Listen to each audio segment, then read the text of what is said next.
उस जमाने की कहानी भी हमें याद है जब हमारे पास पहनने के लिए कपड़े भी नहीं थे, पैबंद लगे लिबास पहनते थे।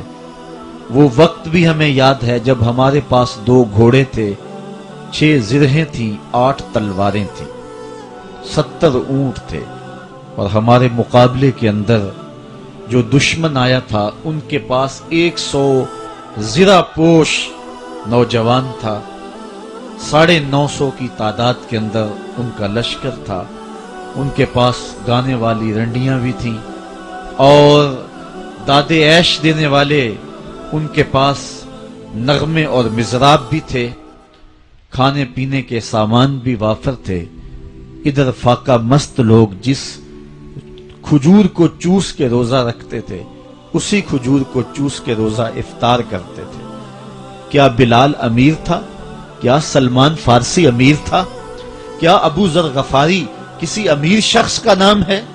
क्या बदन के ऊपर पैबंद लगे लिबास पहनने वाले वो फाका मस्त क्या उमरा की फहरिस्त में आते थे? हमें तो वो कहानी भी इस्लाम की गुर्बत की याद आती है कि जब उहद के अंदर 70 शहीदों के लाशें पड़े हुए हैं तो हजरत सफिया हुजूर की फुफ्फी अपने भाई हमजा के लिए 2 चादरें लेकर के कफन की आती है। तो हुजूर अलैहिस्सलाम ने फरमाया कि जिस कब्र में हमजा को दफन किया जाए उसी कब्र में मुसअब बिन उमैर को भी कफन दिया जाए और दफन किया जाए। और कहा मेरे चचा के लिए उसकी जो बहन मेरी फुफ्फो जो 2 चादरें ले आई है, कहा 1 चादर हम मुसअब बिन उमैर को देंगे। ये मुसअब बिन उमैर कौन है?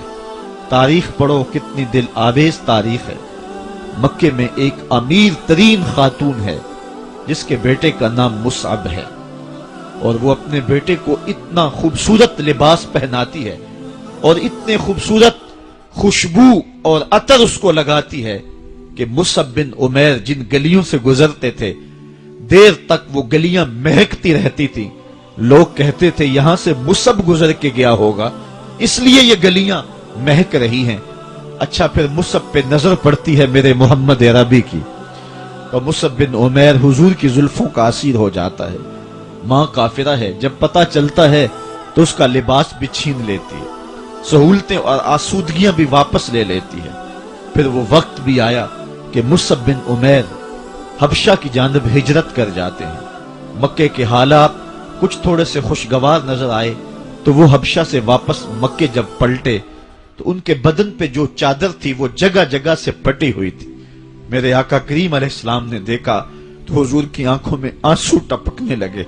कहा ये वही मुसअब है जो इतना खुशपोश नौजवान था कि मैंने पूरे मक्के में इससे खूबसूरत लिबास पहनने वाला कोई दूसरा शख्स नहीं देखा, और आज मेरे मुसअब को पहनने के लिए जो चादर मुयस्सर है वो भी जगह जगह से फटी हुई है। ये इस्लाम की गुर्बत की कहानी है। और आज उहद में यही मुसअब बिन उमैर शहीद हो जाते हैं और उनके लिए कफन भी दस्तयाब नहीं है। हुजूर ने कहा जो मेरे चचा के लिए 2 चादरें लाई हैं उनमें से एक का कफन मुसअब को दे दो ना और दूसरी चादर से कफन मेरे चचा को दे दिया जाए। अच्छा, हजरत मुसअब के लिए बड़ी चादर रख दी गई और हजरत अमीर हमजा के लिए जो चादर थी वो छोटी थी। अगर सर ढांपते थे तो पांव नंगे हो जाते, अगर पांव ढांपते थे तो सर नंगा हो जाता। हुजूर ने फरमाया मेरे चचा का सर ढांप दो और पांव के ऊपर इज़खर नामी घास डाल दो। मैं ये इस्लाम की गुर्बत की कहानी तुम्हें सुना रहा हूं। जब मेरे रसूल के चचा के लिए पूरे कफन का टुकड़ा भी दस्तयाब नहीं था, इस्लाम उस वक्त भी इज्जत पा गया था। इस्लाम उस वक्त भी जलील नहीं था। इस्लाम उस वक्त भी सरबुलंद था और इस्लाम उस वक्त भी इज्जतों की मसनद पे था। ये इस्लाम का वो दौर है कि जब हुजूर मस्जिद नबवी से बाहर निकलते हैं तो आगे हजरत उमर व अबू बकर रज़ी अल्लाह ताला अन्हुमा खड़े हैं।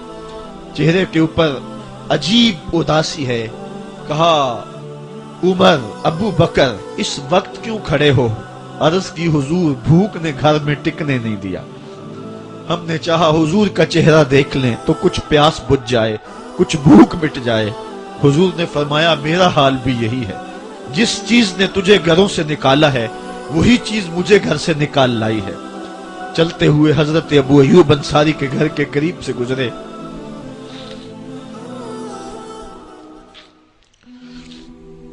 حضور کی خوشبو پا کے وہ باہر آ گئے. عرض کی بندہ نواز آج میرے مہمان نہیں بنتے؟ حضور نے کہا تمہاری مرضی. گھر لے گئے, چٹائی بچھائی, حضور کو بٹھایا, گھر والوں کو بکری کا بچہ ذبح کر کے دیا. کہا جلدی جلدی کھانا تیار کرو, میرے آقا کو بھوک لگی ہوگی. یہ کہہ کے واپس آئے, حضور کے پاس بیٹھے, نظر چہرے پہ پڑی تو گھبرا گئے. نکاحت کے آثار اتنے واضح تھے کہ سمجھ آ رہی تھی کتنے دنوں سے حضور نے کچھ نہیں کھایا. اٹھ کے باغ میں چلے گئے, کھجوروں کا خوشہ توڑا, حضور کے سامنے رکھا. کہا بندہ نواز جب تک کھانا تیار نہیں ہوتا یہ کھجوریں تناول فرمائیں. تھوڑی دیر کے بعد کھانا دسترخوان پہ لگ گیا. حضور سے عرض کی گئی حضور آئے کھانا تناول کرنے. حضور نے دسترخوان پر تشریف فرما ہو کر کے حضور نے کپڑا اٹھایا تو حضور نے جب دیکھا کہ کھانا ہے تو حضور نے ایک روٹی لی اور چند بوٹیاں اٹھائیں اور ایک خادم کو بلا کر کے کہا جاؤ ہمارے گھر دے آؤ, میری بیٹی فاطمہ کتنے دنوں سے بھوکی.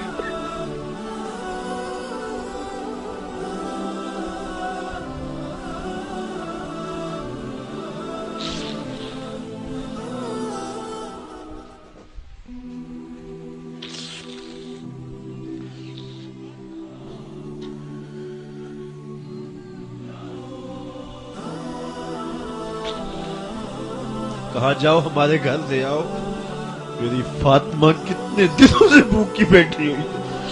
مال کے کونین ہیں گو پاس کچھ رکھتے نہیں, دو جہاں کی نعمتیں ہیں ان کے خالی ہاتھ میں. آفاق کے ہر ہر گوشے میں قرآن سنا کر دم لینا, اب رکنا نہیں, اب تھمنا نہیں. فردوس میں جا کر دم لینا,